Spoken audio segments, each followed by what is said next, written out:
Hello chess friends and welcome to Jozarov chess channel and welcome to a new chess strategy and tactics video. So in this video we'll talk about the endgame stage again. Today we'll talk about a very specific and important subject in chess endgames. Today's subject will be the knight versus distant or the knight versus outside pass pawn chess endgames. So it's I think a must know pattern that you have to recognize in your own games. The first important pattern is this particular position when the king is far away from the action, so we're not including now black's king into the defense. But the most important thing here to notice is that white has the outside or the distant pass pawn. He has the pass pawn on the edge of the board. When you have this kind of an endgame, most of the times, of course not always, but most of the times this kind of an endgame is simply losing for black, because the knight has really a tough time to battle against the distant outside pass pawn on the edge of the board. After, for instance, move like king to f6, black doesn't have access anymore to somehow catch up with this pawn. Maybe black can try something like knight to f3, but white will simply eventually push the pawn on h5, and there's simply no access to the e5 score, maybe to the g5 score. So also, as we said in the beginning, the king is far away from the action, so it's game over here for black. Let's see now a different position. This position, on the other hand, is actually a draw. Although black's king is also far away from the action, but the knight is also close to this pawn.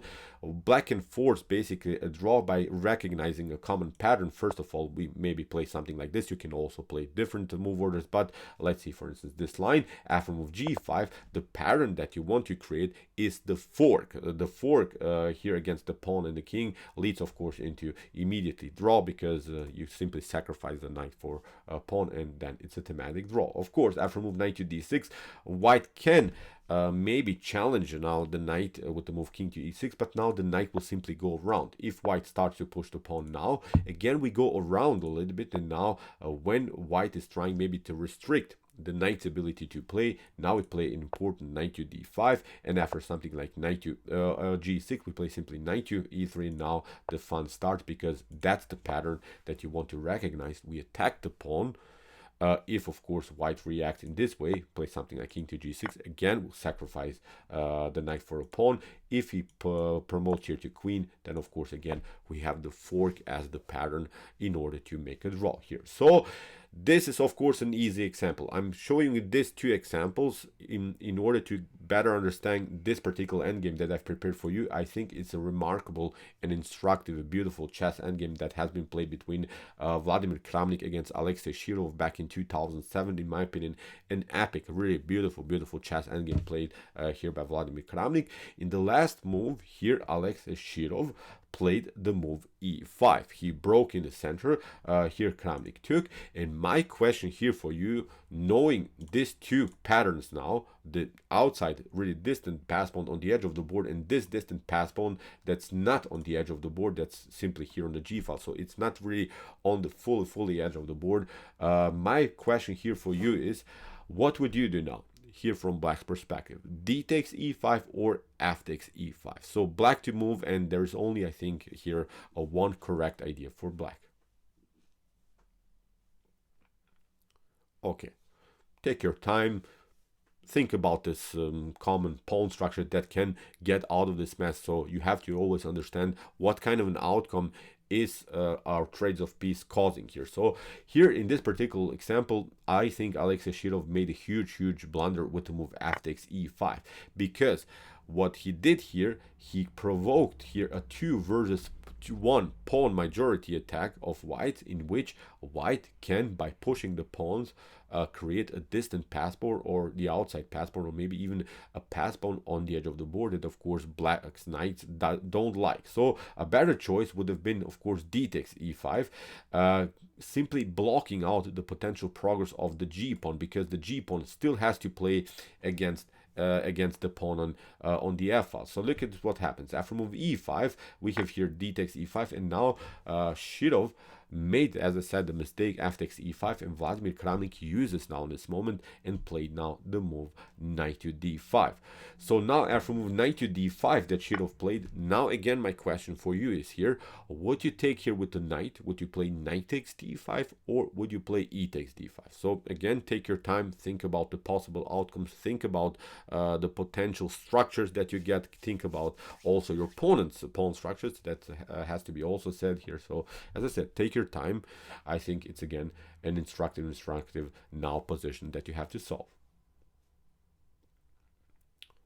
Okay, the correct choice is here to take out with the pawn, creating, as I said, this 2 versus 1 pawn majority in order to create the distant or outside pass pawn, battling it out against this knight on e7. If you play knight takes d5, then you don't reach this position, although you can create maybe a 2 versus 1 pawn majority, but black has created also a very important pattern in pawn endgames. It's now the so-called supported pass pawn, and there's no way that white is going to play somehow actively here in this particular game. Black will simply block. Of course, here the king side will not allow anything here to happen. And now if, for instance, white tries something like king to b4, actually after king to f6, black is even winning the game. Look at this, the king gets closer, we get access to the f4 square, we play king to f3, and we will eventually push this pawn further. So there's no way that, of course, white wins the game. If he goes somehow here and plays around the square d6, of course this pawn is too advanced, it's game over. So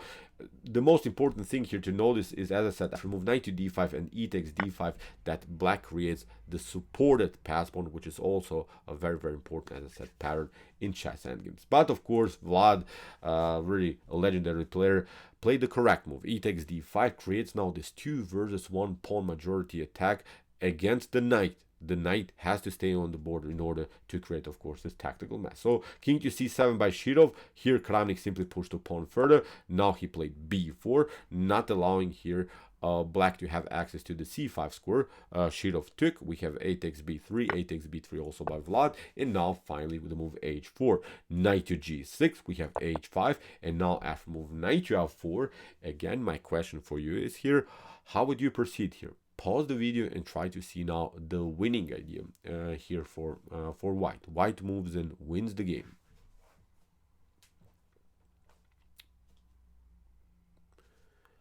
Okay, here again we want to create this position where the knight is battling it out against the outside or distant pass pawn on the edge of the board. Very wild stuff what Kramnik did here. He played g6 just in order to let this pawn roll on the h file. He sacrificed one pawn, but now this pawn is marching. In order to stay in the game, Shirov had to play now the move g5, liberating the square g6 in order to control the h8 square. Now Vlad simply pushed the pawn, and now after move knight to g6, the knight is paralyzed. The knight is paralyzed on this particular square on g6, and here from this point on, it's a one-way ticket. Here king to e4 was played by Vladimir Kramnik, and actually Alexei Shirov resigned. So let's see possible continuation. Let's see what happens. Of course, after king to b4, white is marching towards the knight. Again, we'll attack the knight.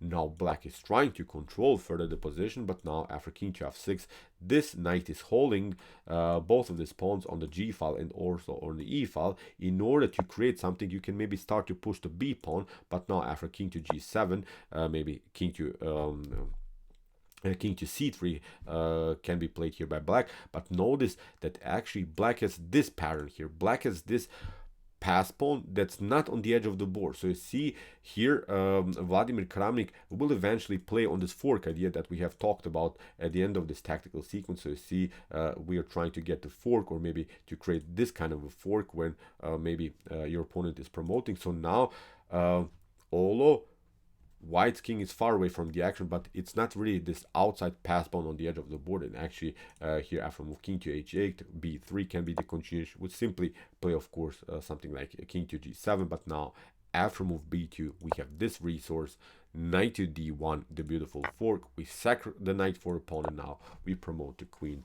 It's game over here for black. So Great endgame, I think. Great endgame technique by the legendary Vladimir Kramnik. That's the thing here, really, really to recognize the possibility here to create this distant and outside pass pawn on the edge of the board against the knight, which has really a tough time to battle against. This g6, that was now the critical moment, and h6 simply wins the game. So, okay, I hope that you enjoyed the study. Really important idea. Memorize this one and recognize in your own chess endgames. This is really tricky. The knight has, as I said, really, really tough time against these types of pawns. So, okay, if you want to see more about endgames and chess middle games and opening principles, check out our Basics in Chess series and become a master chess series here on my YouTube chess channel. And if you like this content, don't forget to subscribe to my channel. See you soon with some more videos, and what to say, chess is the best, of course.